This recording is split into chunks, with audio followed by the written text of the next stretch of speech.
action rolling. Hey, how you doing? Tony Legner here. Going to do a recipe for the website. Today we're going to try to do my championship gumbo. It's actually won 1 or 2 awards and people seem to like it. And we're going to start with a Cajun roux. So to do the roux, we're not going to write anything down. I'm just going to show you how it goes. But I've got a measuring cup, and we'll start this way. All-purpose flour. We're going to use a cup. Pour it right in there. This is a 12-inch wherever aluminum skillet. Okay.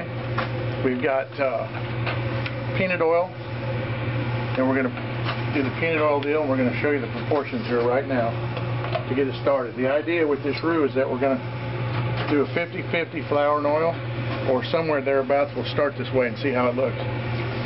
Okay. We don't have any heat on yet, but the deal is going to be when we start this, when we got our proportions right, we're going to cook this roux to black, and we're going to do it on high fire the whole way. So let's see where we're going here. We're going to need a little more flour. I like to get it a little bit thicker than this to start. And right now I'm just working the lumps out of it. So let's get another. I think we can take another whole cup of flour. So we may be going 2 to 1. Flour to oil. Let's try this. If it's too thick, we can always add a little more oil, but I think this is going to be about right. The other thing that you want to do when you're starting with this procedure is you want to make sure that you don't have anything in the pan. There's no impurities. It's just flour and oil. You don't want anything else in there because that's what can burn the roux. I mean, it's important to do this roux to bring it to black without burning it. And if there's any impurities in there, that's what will burn and it'll ruin the roux. If you get any black specks in this roux along the way I'm cooking it, you've ruined it, and it's going to have to start over because that'll turn it bitter. Okay, so now we're going high fire. And I'm going to show you, we're going to get it started here. You can kind of see the thickness here right now.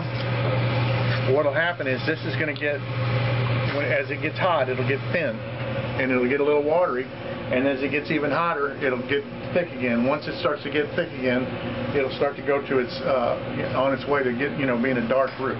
Okay? Here you go. Okay, another quick note. You can kind of see the roux started to congeal a little bit. It's getting hot, and it's kind of clinging together, and it's become a blob to where I can start to work with it without just the whisk. The other thing that I might add is that we've got a good vent hood here that vents outdoors. It's not a return air, and you need that because this is going to get smoky after a while. Okay, so once it gets to this point, and this is kind of how I do it, and if you're not a professional, you're going to have a problem, but for you guys that know how to do this, we're going to kind of work it in the skillet like this, where we can toss it and work with it. As this gets hotter, it's very important that if you don't know how to do this, that you don't, because this stuff, if it gets on you, will go right through you.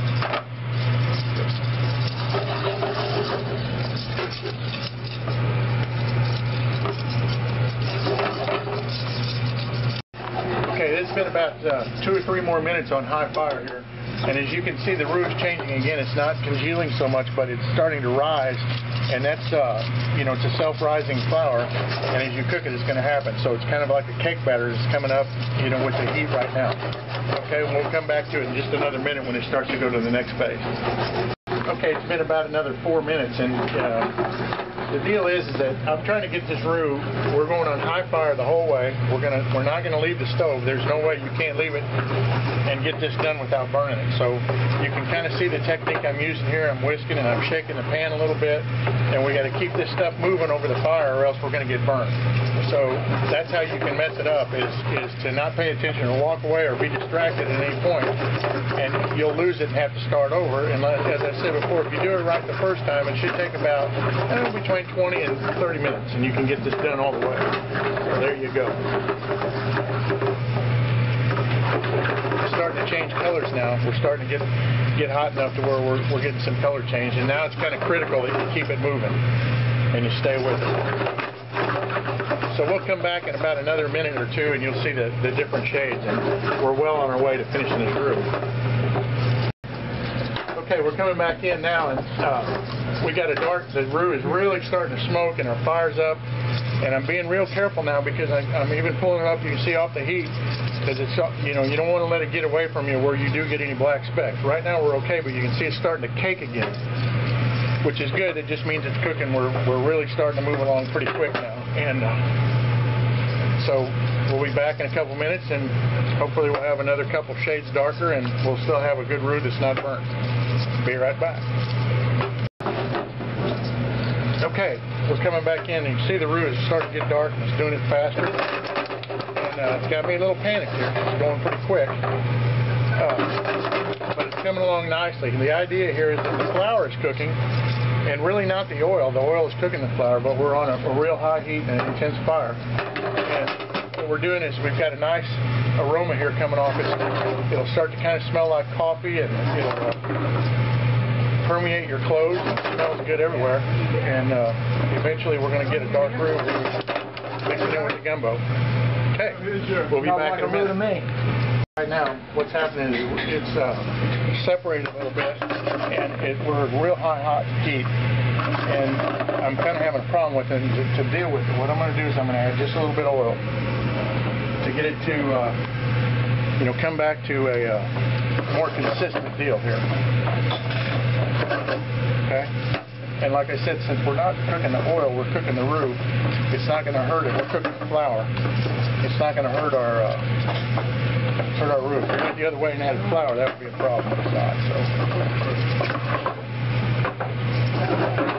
So we got another probably 6 or 7 minutes on high heat, and we ought to be there.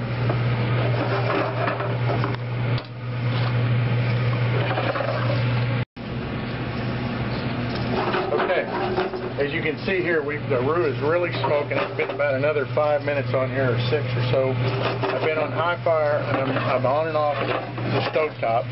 When I feel it's like it's getting too hot, I've kind of moved it over, because the idea here is that, you know, even though you wouldn't see a black speck in here probably now because of the color, I wanted to make sure that we didn't get any, and we didn't burn it along the way. You know, we started with light, just flour and oil, and we're getting to where we're really going and really got it just about close. And you can look at the color and see the black on the stove top, and we're at a pretty dark brown right now. I'm going to shut it off, and we're going to leave it off the fire, but we're going to keep working it because it's still cooking at a high rate, and it can still burn in a pan. By the time this cools down, in a minute or two, we're going to put it in some water in the sink, just in a pan, so that the pan cools off and the cooking procedure stops. And this roux is going to be the color of this cooktop. Really smells like coffee now, and a nice heavy. It's going to have a lot of character to our gumbo. We'll be right back. Okay, I'm over here over the sink. I put a little bit of cold water in the bottom of the sink. I've taken the roux off of our stovetop. As you can see, it's still smoking hot.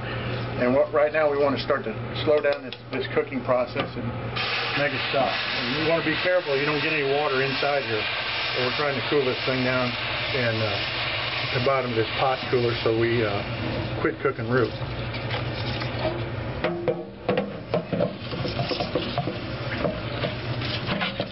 And even as it cools and the pan cools off, the color is going to really change and it's going to get darker.